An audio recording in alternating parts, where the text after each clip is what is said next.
नमस्कार, मी युवराज. स्वागत आहे तुमचं माझ्या चॅनलमध्ये.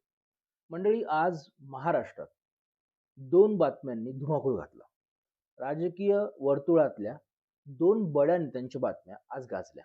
त्यातलं एक म्हणजे राष्ट्रवादी काँग्रेसचे मंत्री माणिकराव कोकाटे यांनी मंत्रिपदाचा राजीनामा दिला आणि त्यांना लवकरच अटक होणार आहे.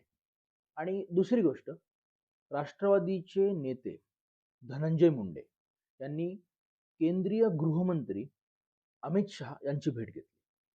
आता एकीकडे माणिकराव कोकाटेंचा राजीनामा होतो आणि दुसरीकडे त्याच वेळी धनंजय मुंडे हे केंद्रीय गृहमंत्री अमित शहांना भेटतात. मग धनंजय मुंडे आपल्या मंत्रिपदासाठी अमित शहांकडे गेले आहेत का? आणि त्यांना परत मंत्रिपद मिळणार, धनंजय मुंडे परत मंत्री होणार, अशी एक राजकीय चर्चाच महाराष्ट्रात रंगली आणि यावर आज बरंच मोठं राजकीय युद्ध बघायला मिळालं. धनंजय मुंडेंना जर मंत्रिपद मिळालं तर मी बीडमध्ये जाऊन उपोषण करल, अशी तीव्र प्रतिक्रियाच राष्ट्रवादी काँग्रेस शरद पवार गटाच्या खासदार सुप्रिया सुळे यांनी दिली. तर मंडळी, खरंच धनंजय मुंडेंना मंत्रिपद मिळणं शक्य आहे का? किंवा जर त्यांना मंत्रिपद मिळालं तर काय होईल? याच्या ज्या राजकीय चर्चा बीडमध्ये आणि एकंदरीत सगळ्या महाराष्ट्रात होत आहे, यावरच आपण आज एक नजर टाकणार आहोत. आता माणिकराव कोकाटेंचा राजीनामा झाला, त्यांचं मंत्रिपद रिक्त झालं. त्याच वेळेस धनंजय मुंडे अमित शहांना भेटले. धनंजय मुंडेंना जर मंत्रिपद मिळालं तर सगळ्यात पहिले फायदा काय होईल हे समजून घेऊ. आता धनंजय मुंडेंना जर मंत्रिपद मिळालं तर धनंजय मुंडेंची सध्या जी राजकीय बदनामी झाली आहे ती कुठेतरी पुसण्याचा त्यांना एक चांगला पर्याय निर्माण होईल. दुसरीकडे संतोष देशमुख हत्याकांड प्रकरण, या प्रकरणात प्रामुख्याने मनोज जरांगे यांनी आणि त्यांच्या कुटुंबियांनी, संतोष देशमुख यांच्या, धनंजय मुंडे सुद्धा या प्रकरणात कुठेतरी दोषी आहेत असा वारंवार एक आरोप केलाय. धनंजय मुंडेंचा खास माणूस वाल्मिक कराड आणि त्यांची मंडळी सध्याच अटकेत आहे. जर धनंजय मुंडेंना मंत्रिपद मिळालं तर त्या मंत्रिपदाचा उपयोग करून धनंजय मुंडेंना जे एक बॅकफूट मिळालाय परळी आणि बीडच्या राजकारणात, त्या बॅकफूटला कुठेतरी फ्रंट फूटवर येण्यासाठी धनंजय मुंडेंना हे मंत्रिपद मदत करू शकतं. दुसरीकडे धनंजय मुंडेंना जर मंत्रिपद मिळालं तर तोटा कोणाचा? तर तोटा आहे राष्ट्रवादी शरदचंद्र पक्षाचा. आता बीड जिल्ह्याने कायमच राष्ट्रवादी काँग्रेस या पक्षाला भक्कम साथ दिली, पण मागे राष्ट्रवादीचे 2 गट झाले आणि एक गट घड्याळ आणि दुसरा गट तुतारी असं तयार झालं. आता बीडमध्ये ज्यावेळेस खासदारकीची निवडणूक झाली, त्या निवडणुकीमध्ये भाजपकडनं पंकजा मुंडे आणि तुतारीकडनं शरद पवारांच्या पक्षाकडून बजरंग सोनवणे हे उभे होते. या निवडणुकीत बजरंग सोनवणे विजयी झाले आणि पुन्हा एकदा शरद पवारांच्या पक्षाचं अस्तित्व बीडमध्ये कायम आहे हे दिसून आलं. आता धनंजय मुंडे जर घड्याळाकडनं परत मंत्री झाले तर या मंत्रिपदाचा सगळ्यात मोठा फटका हा तुतारीच्या गटाला बसू शकतो. ते कसं? आता काहीच दिवसांवर जिल्हा परिषदेची निवडणूक होणार आहे आणि या जिल्हा परिषदेत जर धनंजय मुंडेंना आता मंत्रिपद मिळालं तर त्या मंत्रिपदाचा उपयोग करून एकीकडे धनंजय मुंडे आणि दुसरीकडे त्यांची बहीण पंकजा मुंडे या देखील मंत्री आहेत. तर या मुंडे बहिणीचं जे एक मिलन झालंय, राजकीय दृष्ट्या सुद्धा आणि वैयक्तिक कुटुंबीय दृष्ट्या सुद्धा, या दोघं बहीण भाऊ एकत्र येण्याचा आणि दोघांच्याही मंत्रिपदाचा महायुतीला इतका जास्त फायदा होईल की त्याचा जास्तीत जास्त तोटा हा शरद पवारांच्या राष्ट्रवादीला येईल आणि या मंत्रिपदाच्या ताकदीसमोर बजरंग सोनवणे किंवा तुतारीचे उमेदवार हे तुल्यबळ ठरतील आणि या झेडपीला, या जिल्हा परिषदेला शरद पवार गटाचा दारुण पराभव होईल आणि या पराभवानंतर महाराष्ट्रात थेट निवडणुका या 2029 ला होणार आहे. तर जर या जिल्हा परिषदेमध्ये शरद पवार पक्ष पराभूत झाला तर 2029 पर्यंत राष्ट्रवादी गट हा बीड जिल्ह्यात नाममात्र उरेल.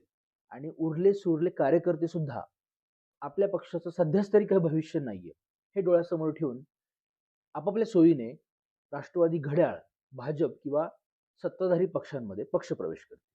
याच भीतीने, याच तोट्याने कुठेतरी राष्ट्रवादी शरद पवार पक्ष हा मुंडेंना मंत्रिपद मिळू नये यासाठी अग्रेसर आहे.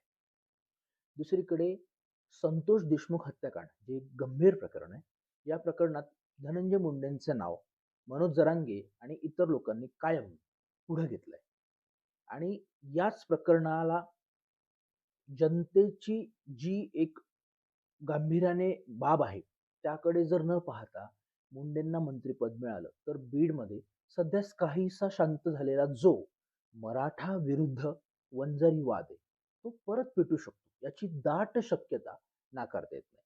कारण मनोज जरांगेंचं सगळ्यात जास्त त्यांची ताकद ही बीड जिल्ह्यात आहे आणि याच बीड जिल्ह्यात ते ज्या व्यक्तींवर कायम टीका करतायत आणि त्यांना सुद्धा या प्रकरणात मुख्य आरोपी करा अशी मागणी करतायत, त्याच धनंजय मुंडेंना जर मंत्रिपद मिळालं तर बीड जिल्ह्यात मराठा विरुद्ध वंजारी हा वाद भयानक वेगळ्याच द्वेषाने परत पेटेल अशी दाट शक्यता. याच सगळ्या गोष्टींचा विचार करता सध्या तरी महाराष्ट्राचं सरकार धनंजय मुंडेंना मंत्रिपद देणार नाही अशी एक राजकीय चर्चाच सध्याच बीड आणि सगळ्या महाराष्ट्रामध्ये सगळेच पत्रकार आणि इतर राजकीय मंडळी करत आहे. आणि याच गोष्टींवर स्वतः धनंजय मुंडेंनी देखील प्रतिक्रिया दिली, स्पष्टीकरण दिलं की मी माझ्या मतदारसंघात येणाऱ्या वैजनाथ, परळी वैजनाथ या मतदारसंघात येणाऱ्या जे देवस्थान आहे या देवस्थानाला केंद्राकडनं जो इतर मोठमोठ्या देवस्थानांना प्रसाद मिळतो तो प्रसाद केंद्राकडनं माझ्या देवस्थानात सुरू करण्यात यावा अशी मागणीच मी अमित शहांना केली आहे. आणि हा योगायोग आहे की एकीकडे माणिकराव कोकाटेंचं मंत्रिपद जातं आणि त्याच वेळी धनंजय मुंडे हे अमित शहांना भेटतात. हा एक योगायोग आहे असं धनंजय मुंडे आणि दुसरीकडे त्यांच्या पक्षाचे प्रदेश अध्यक्ष सुनील तटकरे यांनी देखील जाहीर केलं. तर मंडळी हे सगळे मुख्य कारण होते की धनंजय मुंडेंना मंत्रिपद शक्यता नाहीच मिळणार अशी एक चर्चा आणि अशी शक्यता सध्याच आपल्याला नाकारता येणार नाही.